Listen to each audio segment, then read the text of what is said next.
Bom dia, alunos! Hoje nós vamos começar um novo e igualmente interessante assunto: histologia. E o que vem a ser histologia é o estudo dos tecidos. Primeiramente, vamos entender o que vem a ser tecido. Um tecido é um conjunto de células que desempenham uma determinada função. Na escala evolutiva, a partir dos quinidários, temos animais eumetazoários. E o que vem a ser animais eumetazoários? Aqueles que têm as células organizadas em tecidos, ao contrário das esponjas, dos espongiários, que são parazoários, porque não possuem esta característica, apesar de, lógico, serem formados por células, né? Então, os animais têm diversos tipos de tecidos: o epitelial, conjuntivo, muscular, nervoso, por exemplo. Hoje vamos falar sobre o tecido epitelial, ok? Vamos então estudar os sistemas de revestimento do nosso corpo. Embora cada tecido ou sistema seja estudado separadamente, vocês sempre devem ter em mente que eles trabalham em conjunto, como uma grande equipe organizada em diversos níveis, das células ao organismo. Vamos então entender a nossa enorme complexidade a partir dos elementos componentes do corpo humano. Muitos animais possuem barreiras que os protegem, porém não impedem completamente de trocar substâncias com o ambiente, que são os epitélios. Os epitélios são tecidos que revestem o animal, também têm outras funções. Os epitélios são feitos por células que têm uma certa uniformidade com pouco material intercelular, isto é, substância que chamamos de cimento, que une as células e também são avasculares, isto é, não recebem vasos sanguíneos. E por isso suas células recebem oxigênio e nutrientes, para eles fazerem respiração, dos tecidos conjuntivos subjacentes, isto é, que vem logo abaixo. O tecido epitelial é um tecido de revestimento externo e também interno. Por isso, podem desempenhar diversas funções, como, por exemplo, a defesa contra agressões físicas por atrito, a defesa contra radiação ou também produtos químicos, e defesa contra a penetração de agentes infecciosos e também absorção de nutrientes na superfície externa do corpo ou na superfície interna, como, por exemplo, dos animais que possuem tubo digestório. Vocês certamente já passaram algum remédio na pele, seja para curar um machucado, ou também remédios que vêm em plásticos, Outra função desempenhada pelo tecido epitelial é a de realizar as trocas gasosas com o ambiente. E aí, neste caso, nós estamos falando das brânquias e dos alvéolos pulmonares. O epitélio também desempenha a função de manutenção da temperatura corporal. Por quê? Porque ele dificulta a dissipação do calor ou facilita a dissipação do calor graças a mecanismos mais elaborados, como a transpiração, sobre a qual nós vamos falar mais para frente. E, por último, também vemos a função de secreção de substâncias pelo tecido epitelial glandular. O tecido epitelial ele pode ser classificado quanto ao número de camadas celulares e também quanto à morfologia celular, isso é, a forma das células. E vamos destacar aqui alguns exemplos. Os alvéolos pulmonares são revestidos por epitélio pavimentoso simples, ou também chamado de unistratificado. Por quê? Porque só tem uma camada de células achatadas, e essas células facilitam assim as trocas gasosas que ocorrem aí no epitélio respiratório, nos pulmões, nos alvéolos pulmonares. Outro tipo é o epitélio cuboide simples, que está presente nos néfrons. Os néfrons são unidades funcionais dos rins. Mas já na mucosa intestinal, o epitélio colunar simples, que é também chamado de prismático, que é formado por uma camada de células colunares que podem ser cilíndricas ou perismáticas. E por fim, nós temos a epiderme, o epitélio pavimentoso pluriestratificado, que faz parte da pele, que contém várias camadas sobrepostas de células achatadas que têm a função de revestimento. Então vamos falar sobre a pele. A pele humana é um órgão. Aliás, é o maior órgão do corpo humano, né? Porque cobre toda a superfície do nosso corpo. A pele humana, além de proteger o corpo de agentes físicos e também de agentes químicos e biológicos, também é responsável pela sensibilidade tátil e pela manutenção da temperatura corporal, como eu falei. A pele é constituída por dois tecidos firmemente unidos entre si. O mais externo é a epiderme e o mais interno é a derme, que se origina do mesoderme embrionário. A epiderme é um tecido epitelial constituído por várias camadas de células sobrepostas, bem aderidas umas às outras, como eu falei. Geralmente tem 4 camadas.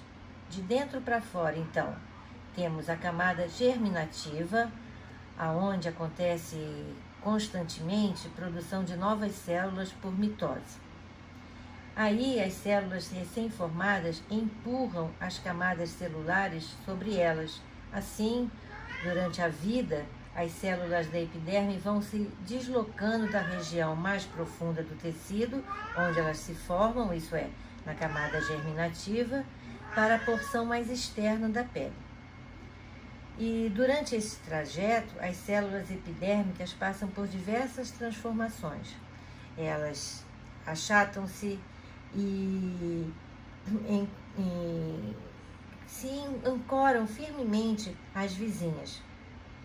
Produzem queratina, que é uma proteína fibrosa e resistente, e finalmente morrem. Quando elas morrem, se transformam em placas microscópicas com forma de escamas e constituem a camada queratinizada, que é também chamada camada córnea, que se renova aproximadamente a cada 3 semanas. Na epiderme, há células especializadas na produção de melanina. E o que vem a ser melanina? Melanina é o pigmento de cor marrom escura, que colore a pele e também os pelos. Essa coloração protege o organismo dos efeitos da radiação ultravioleta da luz solar. As células produtoras de melanina são chamadas de melanócitos. Apesar da quantidade de melanócitos ser semelhante em todas as pessoas, os indivíduos de pele clara têm menos melanina nos melanócitos que os que têm pele escura.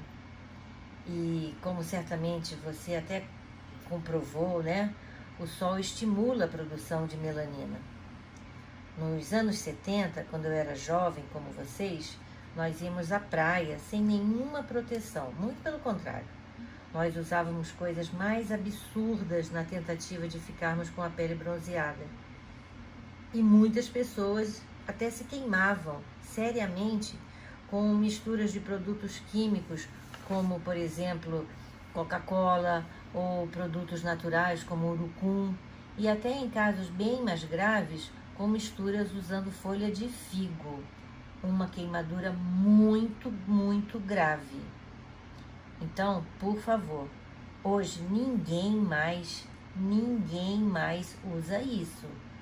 A indústria de cosméticos tem excelentes produtos de preços variados, lógico, né? Com este propósito.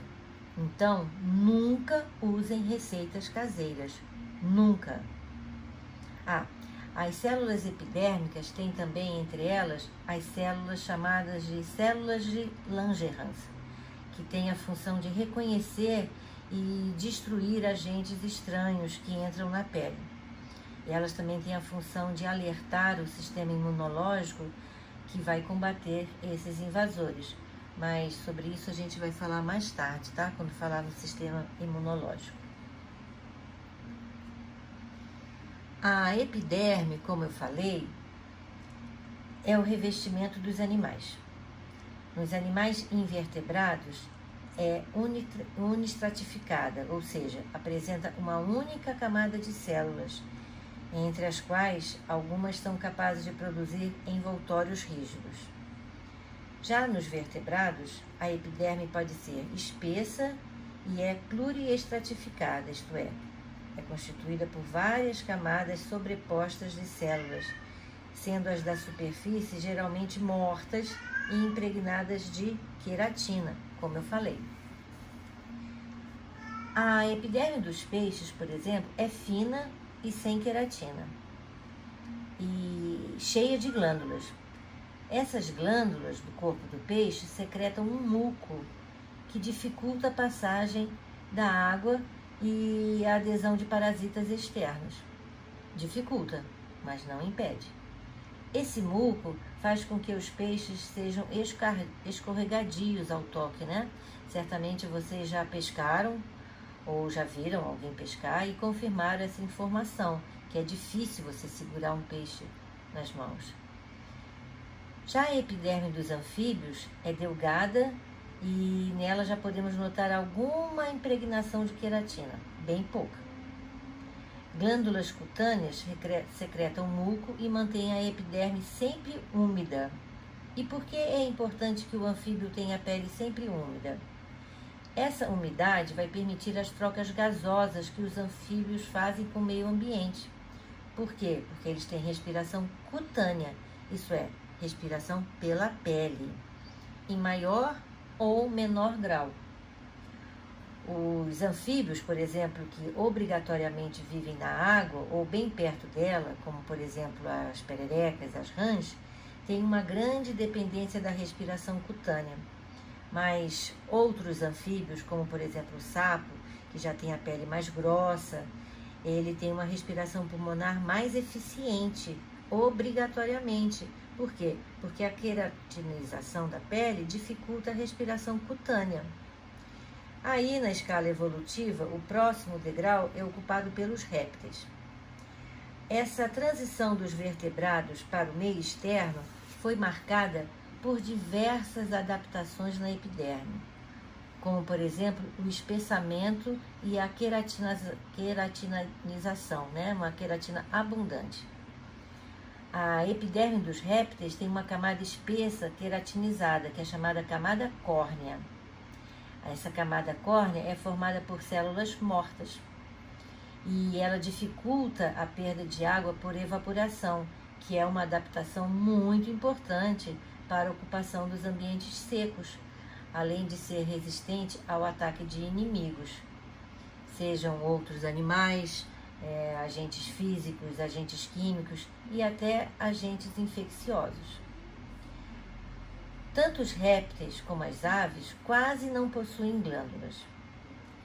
As penas e os pelos são estruturas córneas formadas por queratina. E os pelos são bastões finos de queratina que resultam da compactação de restos de células epidérmicas mortas. Os pelos se formam no interior de invaginações epidérmicas, denominadas folículo piloso. Cada folículo piloso está ligado a um pequeno músculo eretor, que permite a movimentação do pelo, e também está ligado a glândulas sebáceas, que lubrificam os pelos. E as unhas? As unhas são placas de queratina que estão presentes nas pontas dos dedos.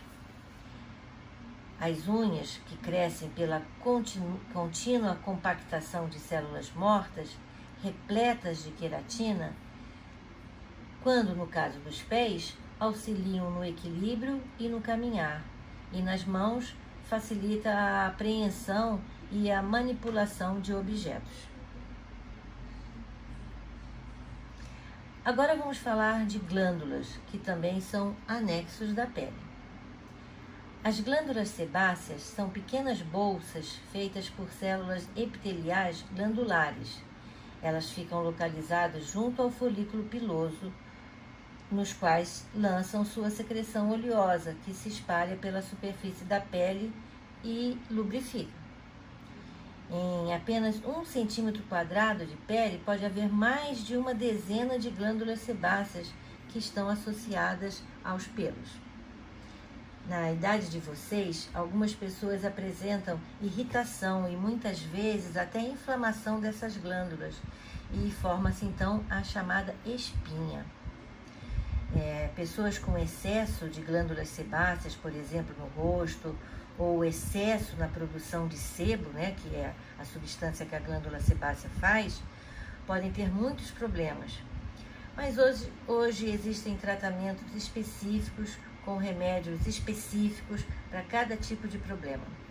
Se você tem esse problema, procure um dermatologista e, novamente, não use receitas caseiras ditas milagrosas. Por quê? Porque você pode piorar a situação muitas vezes com essas receitas. Já as glândulas sudoríparas são estruturas tubulares inoveladas. Elas se localizam na derme e eliminam a sua secreção na superfície do corpo. A sua secreção é chamada suor. O suor é uma solução aquosa que contém íons de sódio, de potássio e de cloro, além de ureia, amônia e ácido úrico. As glândulas sudoríparas estão espalhadas por todo o corpo, exceto na glândula do pênis e nos lábios. E em certas partes do corpo podem haver cerca de 60 glândulas sudoríparas em 1 centímetro quadrado de pele. Algumas regiões do corpo têm mais glândulas sudoríparas, como por exemplo as axilas. E aí, neste aspecto, é importante ressaltar que a proliferação de bactérias nesta área pode causar mau cheiro.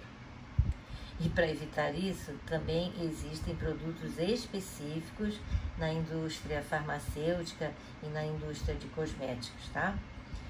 Algumas podem causar alergias, então cuidado com misturas extravagantes e também, por favor, com perfumes extremamente agressivos à sua pele e ao olfato das pessoas que estão por perto. Às vezes, a mistura do suor com produtos químicos resulta em odores bem desagradáveis. Por isso, muito cuidado e muito bom senso nas suas escolhas, ok? Tem gente que mistura desodorante com perfume com outros perfumes. E aí, gente, às vezes o resultado é terrível. O suor ajuda a manter a temperatura corporal, porque ao evaporar, absorve grande quantidade de calor e assim resfria o corpo. Vocês já notaram que sentimos muito mais calor em Manaus, por exemplo, a 30 graus Celsius, do que aqui em Brasília nos meses da seca? E agora vocês já sabem o motivo, né? Como em Manaus a umidade relativa é muito alta, isto é, muito úmido, nós suamos, claro, mas o suor não consegue evaporar. Já aqui em Brasília, quando estamos no período da seca, suamos com aquele calor terrível, mas rapidamente o suor evapora. E aí nós temos a sensação de resfriamento do corpo. Comprovamos essa tese colocando álcool líquido, na mão, por exemplo, e soprando. O álcool rapidamente evapora e sentimos um fresquinho na mão. Por que eu ressaltei o álcool em estado líquido? Porque hoje nós estamos usando muito álcool em gel, mas o gel tem a função exatamente de retardar a evaporação do álcool e assim ficar mais tempo na pele, agindo então nos efeitos que nós desejamos, que é evitar a contaminação pelo vírus da Covid, tá? Essas glândulas sebáceas e sudoríparas são glândulas exócrinas. Glândulas exócrinas são glândulas que lançam as suas secreções através de ductos na superfície do corpo ou em cavidades internas de certos órgãos, como por exemplo a boca, onde nós temos as glândulas salivares, que são exemplos de glândulas exócrinas, ou no estômago, como por exemplo o fígado, e também as glândulas mamárias são glândulas exócrinas. Mas também existem as glândulas endócrinas, que são as que não têm ducto, e elas lançam suas secreções diretamente no sangue. E essas substâncias são denominadas hormônios. São exemplos de glândulas endócrinas, a hipófise, a tireoide e a glândula suprarrenal, que nós vamos estudar lá no final do ano, no sistema endócrino, tá? E também, para terminar, nós temos glândulas mistas. Por que são mistas? Porque produzem hormônios e também secreções exócrinas. Um exemplo muito bom é o pâncreas, que na sua função exócrina produz o líquido pancreático no processo digestório e na sua função endócrina produz o hormônio super importante, dois hormônios super importantes, que são a insulina e o glucagon, que regulam a taxa de glicose no sangue. Voltando à função de equilíbrio da temperatura, esqueci de falar como é que isso ocorre. Acontece que quando o corpo se aquece, impulsos nervosos causam a dilatação dos vasos sanguíneos dérmicos, com maior circulação de sangue na pele. Quem nunca ficou vermelho de calor? Com isso, a irradiação de calor para o meio se torna maior e o corpo esfria. Já nos dias frios, os vasos sanguíneos da pele se contraem e, com a diminuição do sangue circulante na superfície corporal e, consequentemente, ocorre a redução da perda de calor. Além de tantas funções importantes, a pele é responsável pela percepção de estímulos mecânicos, térmicos ou dolorosos, que são captados por inúmeras terminações nervosas. A função também que será estudada lá no final do ano, quando nós vamos ver os sentidos, o sentido do tato em especial, ok? Eu não sei se eu falei, mas se eu falei, falo de novo, dois conceitos importantes. Primeiro, substância intersticial.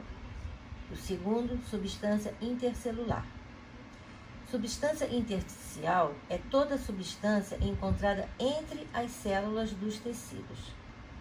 Ela pode ser mais ou menos abundante dependendo do tecido.